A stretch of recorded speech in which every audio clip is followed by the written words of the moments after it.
On the night of April the 26th, 1986, the world was irrevocably changed.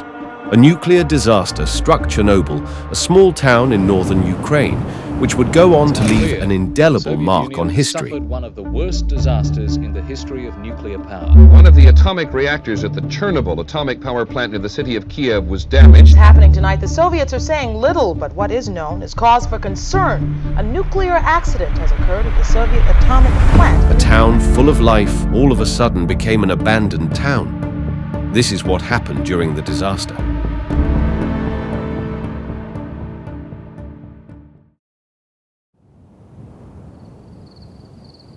At 1:23 a.m., Reactor 4 at the Chernobyl nuclear power plant was undergoing a safety test designed to simulate a power outage and ensure the reactor could still be cooled.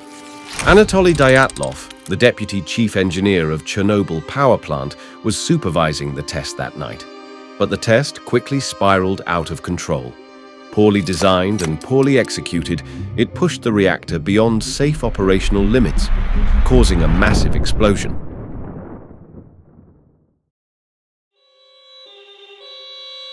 Moments after the explosion, firefighters were dispatched to the scene. They had no idea the radioactive material inside the reactor was now spewing into the air. Their bravery in fighting the fire helped prevent an even worse disaster, but it also sealed their fate. Many would later die from radiation sickness. The plant's firefighters, along with emergency workers, did what they could, unaware that they were battling not just flames, but invisible radioactive fallout. There were large blocks of radioactive material scattered across the ground when the firefighters arrived at the scene. Some would even pick them up, which would cause them acute radiation sickness on the spot. At 3 a.m., authorities began to grasp the scale of the disaster. Initially, they believed it was just a fire, nothing too catastrophic. But radiation levels started spiking, and nearby towns began to detect the fallout. At 3:30 a.m., the decision was made. Pripyat, a city of 50,000 residents just a few kilometers away, would need to be evacuated. However, the Soviet government delayed the evacuation. The order wouldn't be given until 10 a.m., nearly 7 hours after the explosion, and by then, the radioactive cloud had already begun to spread. In the early hours, radiation detectors in nearby areas began alarming. Across Europe, readings showed a mysterious increase in radiation levels. It wasn't long before scientists and government officials realized the source was Chernobyl. The Soviet Union, known for its secrecy, began to issue vague reports, initially downplaying the situation, but by now, the fallout was undeniable. Meanwhile, citizens of Pripyat remained unaware of the disaster's true scale, carrying on with their night. In the early morning hours, Soviet authorities began to mobilize resources to contain the crisis.